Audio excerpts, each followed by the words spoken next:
booking Finn Balor's path to Universal title after win versus AJ Styles at WWE TLC. Finn Balor defeated AJ Styles on Sunday night at WWE TLC, tables, ladders and chairs in Minneapolis, which suggests a move into the main event scene could be in the Irishman's future. After a back-and-forth exchange in which neither star gained a serious advantage, the turning point came when Styles missed a 450 splash. As he got back to his feet, he received a running dropkick from Balor, which was the prelude to the Coup de Grace. Styles and Balor quickly put their differences aside after the match and shared a special moment together. CBS Sports' Brian Campbell hopes to see the two cross paths again soon. Both Proxx's Brandon Stroud and Black Sports Online's Robert Little thought Bray Wyatt's sudden removal from the TLC card worked in Balor's benefit. Balor was originally scheduled to face Wyatt at TLC, but a medical issue prompted WWE to replace Wyatt with SmackDown's Styles to set the stage for a true dream match.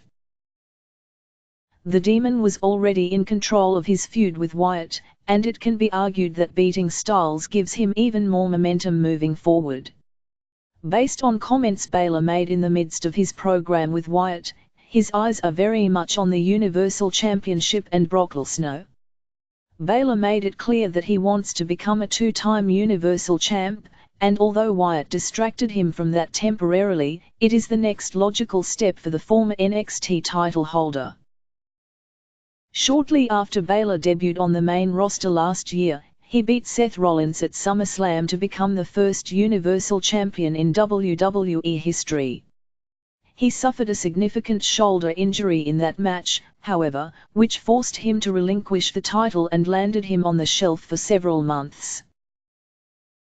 Balor has struggled to get back to the top since returning on the night after WrestleMania 33, but he finally has momentum on his side.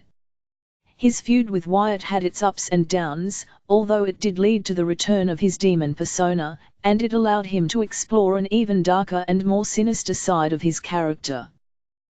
That is precisely what Balor will be forced to tap into if he is going to be perceived as a serious threat to Lesnar.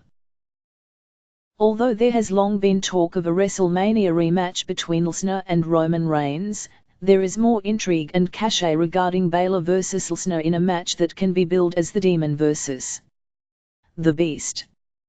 A strong showing at Survivor Series is integral to Balor's credibility, and there are plenty of ways to make that happen. Assuming there is a Raw vs SmackDown theme with multiple traditional elimination matches on the card, putting Balor on a winning team and having him be among the survivors is an ideal way to make that happen.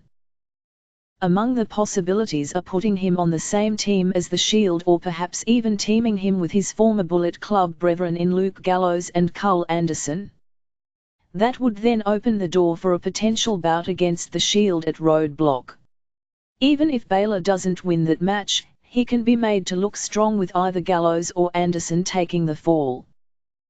Balor would then enter the Royal Rumble as one of the top contenders to win and become the #1 contender for a world title. Booking Balor to win the Rumble would be a huge step in his redemption story, and it would set the stage for the perfect David vs. Goliath match against Lesnar at WrestleMania. Balor could even the odds by working with Gallows and Anderson only for Lesnar to take both of them out leading up to the showcase of the Immortals, forcing Balor to become the most vicious and sadistic version of the Demon yet. Although Balor has been stuck in no man's land for the past few months in many respects, there is a light at the end of the tunnel, and the potential is there for him to do something special during the build toward WrestleMania.